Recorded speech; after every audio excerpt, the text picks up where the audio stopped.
오늘부터 자기 부인의 본질에 해당되는 욕떠나기에 대해 말해 보겠습니다. 욕에는 크게 두 가지가 있는데요.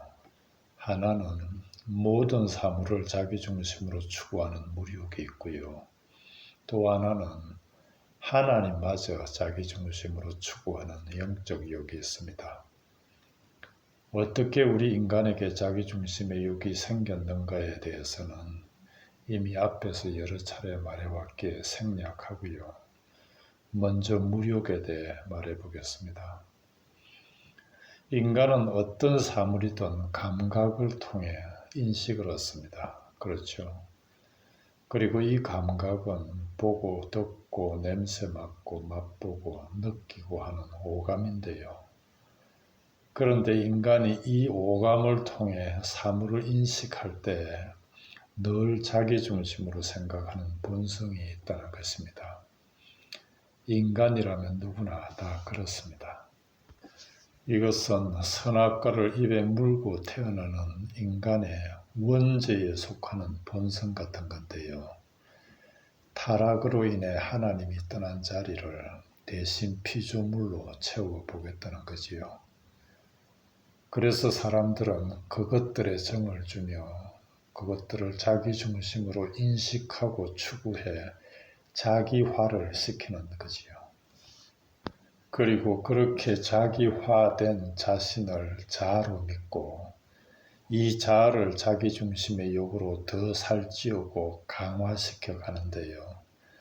그런데 사실 그렇게 형성된 자아는 거짓 자아거든요.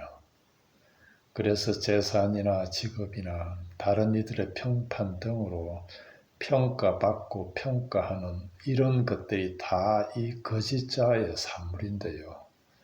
어쨌든 이렇게 사물에 정을 주고 추구해 자기화시키고자 하는 욕망, 다시 말해 이 거짓자를 만들어내고 더 강화시켜 가고자 하는 욕망, 이것을 무욕이라 합니다.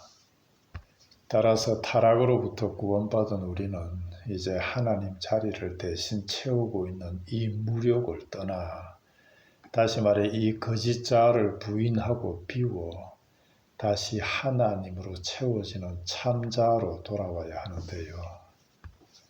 그래서 만일 우리가 자아로 알고 있는 이 거짓자가 우리의 참자아가 아님을 깨닫고 다시 말해 올바른 자아인식으로 우리의 오감이 잘 정리되어 물욕을 떠날 수 있다면, 더 적절한 표현으로 무욕을 극복할 수 있다면 그것들이 우리가 하나님으로 채워지는데, 다시 말해 참자아로 돌아오는데 어떤 상관도 방해도 할 수 없을 것이 아니겠냐는 말씀입니다.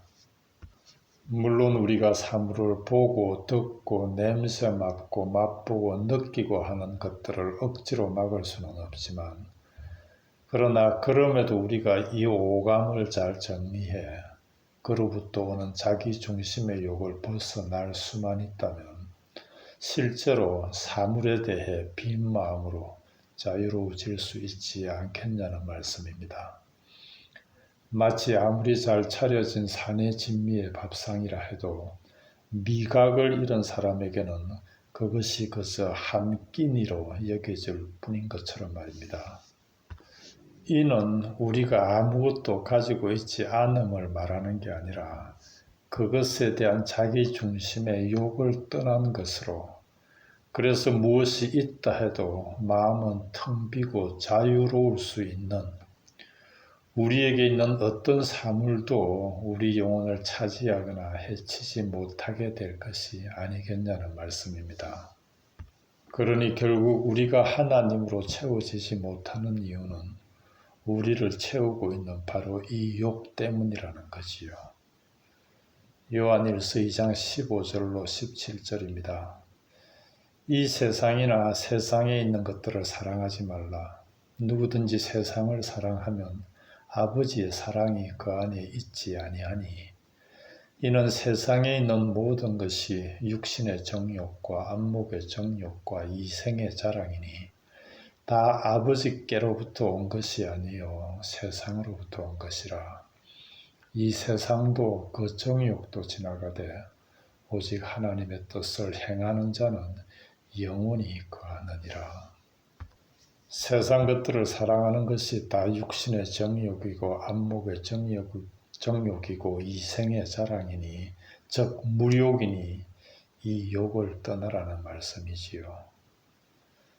누가복음 14장 33절입니다. 이와 같이 너희 중에 누구든지 자기의 모든 소유를 버리지 아니하면 능히 내 제자가 되지 못하리라. 누구든지 자기의 모든 소유, 즉 자기 중심의 욕을 버리지 않고는 주님의 제자가 될 수 없다는 말씀입니다. 마태복음 7장 6절입니다. 거룩한 것을 개에게 주지 말며 너희 진주를 돼지 앞에 던지지 말라. 그들이 그것을 발로 밟고 돌이켜 너희를 찢어 상하게 할까 염려하라. 물욕으로 가득 찬 개나 돼지 같은 이들은 절대로 거룩한 진주 같은 하나님 나라나 하나님 말씀을 받아들이지 못한다는 말씀이지요. 심지어 야고보서 4장 3절입니다. 구하여도 받지 못함은 정욕으로 쓰려고 잘못 구하기 때문이라. 그러니 참으로 무욕을 떠나라는 말씀입니다. 그럼에도 무욕 떠나기는 참으로 쉽지 않습니다. 최초의 인간 하와조차도 먹음직도 하고 보암직도 하고 지혜롭게 할 만큼 탐스럽기도 한 선악과의 욕을 끊지 못했으니까요. 우리 주님은 말씀하십니다. 마태복음 6장 24절입니다. 한 사람이 두 주인을 섬기지 못할 것이니 혹 이를 미워하고 저를 사랑하거나 혹 이를 중히 여기고 저를 경히 여김이라. 너희가 하나님과 재물을 겸하여 섬기지 못하느니라. 무욕과 하나님을 향한 마음을 함께 가질 수 없다는 말씀입니다. 무욕이 있는 만큼 하나님을 향하는 마음이 줄어들고 무욕에 집착하는 만큼 하나님을 잃어버린다는 말씀이지요.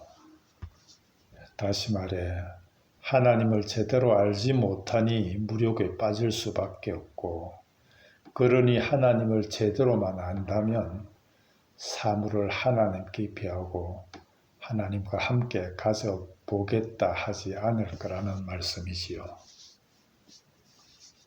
우리 한번 생각해 보십시다. 우리가 마음에 두고 추구하는 것이 그것이 아무리 부하다 한들 하나님의 부요함에 비하면 빈곤이고요. 그것이 아무리 좋다 한들 하나님의 좋음에 비하면 없는 것만 못하고 그것이 아무리 자유롭다 한들 하나님의 자유에 비하면 종살이 아니겠냐는 말씀입니다.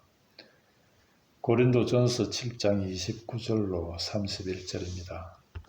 형제들아 내가 이 말을 하노니 그 때가 단축하여진 고로 이제 하나님의 때가 얼마 남지 않았다는 말씀이지요.